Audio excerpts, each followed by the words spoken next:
Assalamualaikum warahmatullahi wabarakatuh. Perkenalkan, nama saya Egy Sugiantoro. Yang terhormat selaku Pak dosen dari Tata Kelola Perusahaan, Pak Wisnu. Pada kesempatan kali ini, saya akan mempresentasikan dari Good Governance dari PT Land Industri. Nah, langsung saja.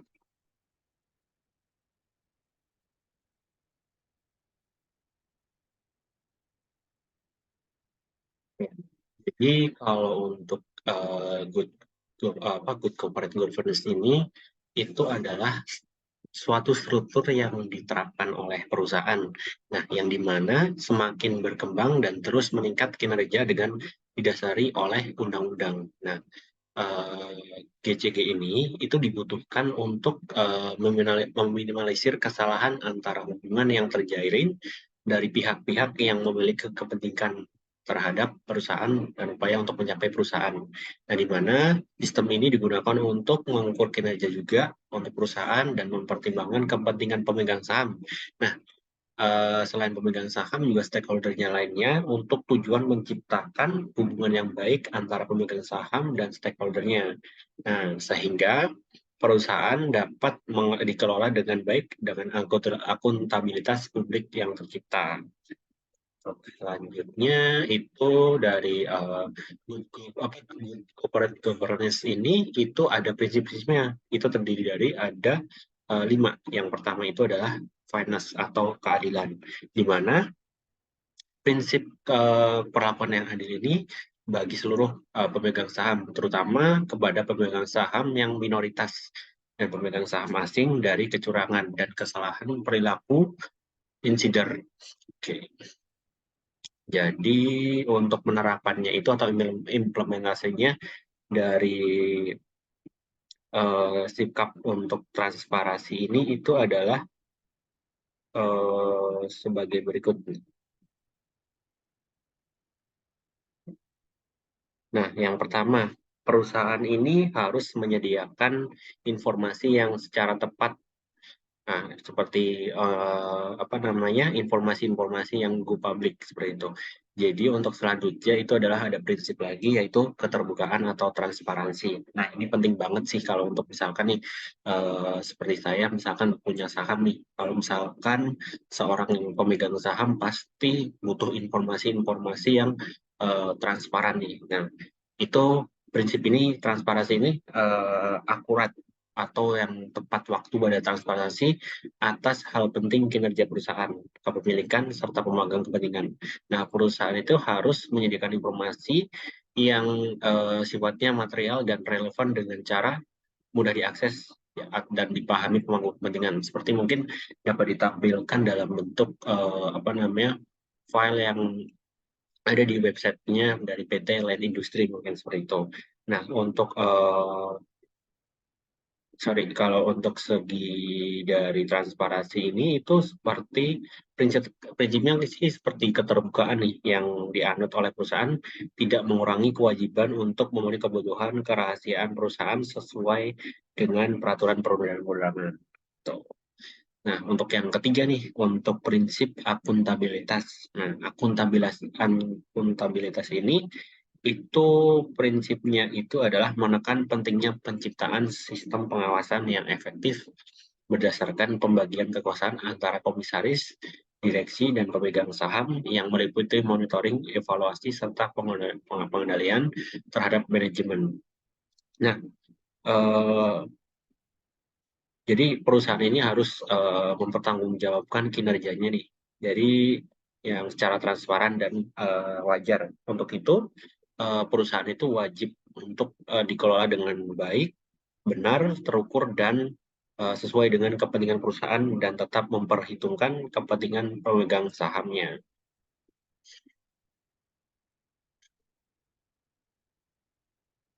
Jadi implementasinya sih untuk akuntabilitas ini itu adalah perusahaan itu harus meyakinkan atau meyakini bahwa semua yang ada di dalam perusahaan tersebut dan apa namanya mampu untuk melakukan tugas tanggung jawab serta melaksanakan perannya dalam melaksanakan tata kelola perusahaan ini. Ya, untuk prinsip yang selanjutnya itu adalah responsibilitas. Nah, itu prinsipnya itu adalah ada kesadaran bahwa tanggung jawab itu merupakan konsekuensi dari adanya wewenang. Nah, hal tersebut itu tanggung jawab ini dapat menghindari penyalahgunaan wewenang kekuasaan. Nah, bagaimana sih untuk implementasinya dalam perusahaan itu adalah kalau untuk hal tersebut itu perusahaan itu adalah harus mematuhi peraturan yang perundang-undangan serta melaksanakan tanggung jawab terhadap masyarakat dan lingkungan. Nah, sehingga akan terpelihara kesinambungan antara usaha jangka panjang dan mendapatkan pengakuan sebagai good corporate citizens. Gitu. Nah, untuk selanjutnya itu adalah independen. Itu adanya masing-masing organ perusahaan yang tidak saling mendominasi dan tidak dapat diintervensi oleh pihak lain. Nah, itu merupakan wujud bentuk independensi dalam satu perusahaan. Jadi perusahaan ini untuk itu wajib banget sih untuk melakukan uh, independensi ini. Nah, masing-masing organ ini harus menghindari terjadinya apa namanya dari pihak manapun atau terpengaruh oleh kepentingan-kepentingan tertentu dari apa namanya mungkin penyimpangan-penyimpangan yang ada dalam perusahaan. Nah, pada sesi ini itu kita bahas terkait bagaimana sih PT Land Industri ini. Jadi untuk PT Land Industri ini itu adalah bergerak di bidang apa namanya elektronik negara. Jadi ini milik BUMN yang terletak pada Kota Bandung yang berlokasi di Jalan Soekarno-Hatta. Itu berdiri tahun 1965. Nah, sebelumnya ini PT Land Industri ini eh, badan milik usaha milik negara industri strategis. Nah, jadi untuk apa namanya sebelumnya ini kalau untuk PT Line Industri sebelumnya hanya memproduksi pemancar TV, namun sekarang sudah menjabatkan apa namanya membangun sebuah perusahaan sebagai persinyalan kereta yang hingga kini saat terpasang di seluruh Pulau Jawa seperti itu. Nah, bagaimana sih untuk proses bisnisnya yang ada di land industry? Nah, sebagai contoh di sini ini adalah bagaimana sih apa namanya keselamatan kerja atau K3 dalam land industry. Jadi di sini itu sudah disusun dari segi tujuan manajemen, tingkat apa namanya kebijakan K3-nya bagaimana. Jadi sini sudah susun secara berkesinambungan. Jadi PT Land Industri ini apa namanya mengembangkan bisnis dan produk-produknya dalam bidang elektronika. Nah, apa namanya lingkupnya ini untuk industri meliputi EPC atau engineering, procurement atau dan construction. Nah, ini dari apa namanya keselamatan dan kesehatan kerja ini ada pemetaan nih dari proses bisnisnya dari land industry. Nah, untuk menjaga dan menghasilkan produk yang berkualitas agar dapat memenuhi kebutuhan pelanggan. Nah, hal tersebut itu berhubungan langsung dengan keselamatan kerja, pencegahan, pencemaran, dan kelingkungan lainnya. Nah, untuk selanjutnya, untuk proses bisnisnya ini kita bahas terkait untuk kinerja keuangan perusahaan dari land industry. Nah, ini ada namanya rasio keuangannya. Nah, perkembangan dari perusahaan ini segala apa namanya keuangannya itu maupun operasionalnya secara keseluruhan tidak dapat dipisahkan dengan peran implementasi prinsip-prinsip dari tata kelola perusahaan yang berpengaruh.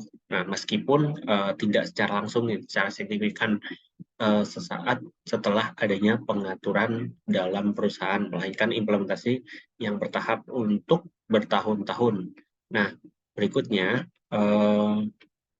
untuk kedepannya ini dari land industry itu adalah mengembangkan WBS atau whistleblowing system untuk menjaga perusahaan dari oknum-oknum yang tidak bertanggung jawab.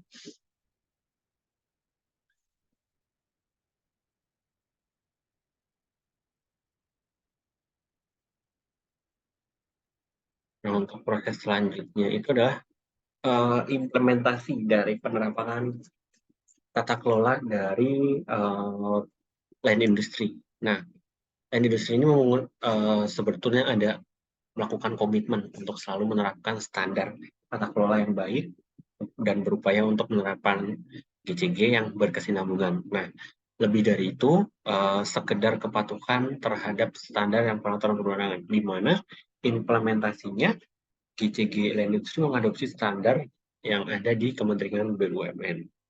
Yang pertama nih, untuk implementasinya. Satu, itu ada assessment dan improvement GCG. Nah, assessment ini sudah dimulai dari tahun 2020 dari Land Industry, itu melakukan evaluasi terhadap assessment yang ada di PT Land Industry ini. Nah, tahun 2020 ini, itu ada 6 yang dinilai dari pengujian assessment tersebut. Itu menurut nomor SK 16 garis miring S MDU garis miring 2012. Nah, itu tentang penerapan tata kelola yang baik. Nah, di mana BUMN ini aspeknya ada yang terangkum ini ada 43 indikator dengan 153 parameter. Nah, adapun aspek penerapan GCG yang dinilai mencakup yang pertama nih, untuk ininya komitmen terhadap penerapan tata kelola secara berkelanjutan. Nah, untuk yang kedua itu adalah pemegang saham dan ROPS. Untuk yang ketiga ada Dewan Komisaris, Direksi. Untuk yang selanjutnya pengungkapan informasi transparansi, dan yang terakhir adalah ada aspek lainnya. Nah, implementasi yang selanjutnya itu adalah yang kedua dari GCG dari PT Land Industry ini adalah kolaborasi antar penerapan tata kelola yang baik, di mana BUMN ini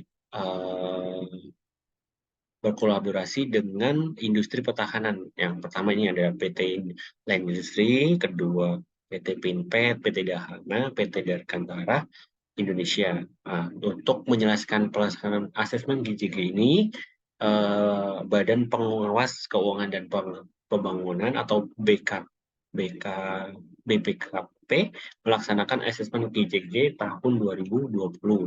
Nah, namun di tahun 2021 ini asesmen buku sudah dapat menjadi dasar untuk merancang capaian GCG yang lebih baik secara berkesinambungan di masa yang akan datang dan di holding di BUMN. Selain itu, asesmen bersama merupakan salah satu yang berkolaborasi antara BUMN sesuai dengan core value harapannya pada tahun 2024 skor GCG ini akan dapat naik di angka 90,05. Baik. Nah, dari penerapan tersebut itu pasti adanya namanya hal yang perlu ditingkatkan dari perusahaan lain industri ini. Yang pertama itu perlu untuk merealisasikan namanya whistleblowing system, di mana sistem ini sangat penting agar terhindar dari orang-orang yang tidak bertanggung jawab. Nah, sistem ini itu harus diperhatikan dalam kejelasan peraturannya. Nah, itu ada penerimaan karyawan yang keterbatasan fisik serta kehimbauan agar karyawan mempelajari peraturan dan perubahan yang berlaku perusahaan untuk lebih ditekankan lagi. Nah, pelaksanaannya untuk GCG tidak dapat langsung dipisahkan tergantung keinginan masing-masing perusahaan secara keseluruhan. Nah, perusahaan khususnya BUMN ini di Indonesia harus bersinergi dan perlu adanya integrasi di tiap komponen bisnis agar dapat mencapai suatu perusahaan yang bersih, berwibawa, dan disebut dengan good corporate governance. Wah, sekian dari presentasi dari saya. Ada kurang lebihnya, mohon maaf. Assalamualaikum warahmatullahi wabarakatuh.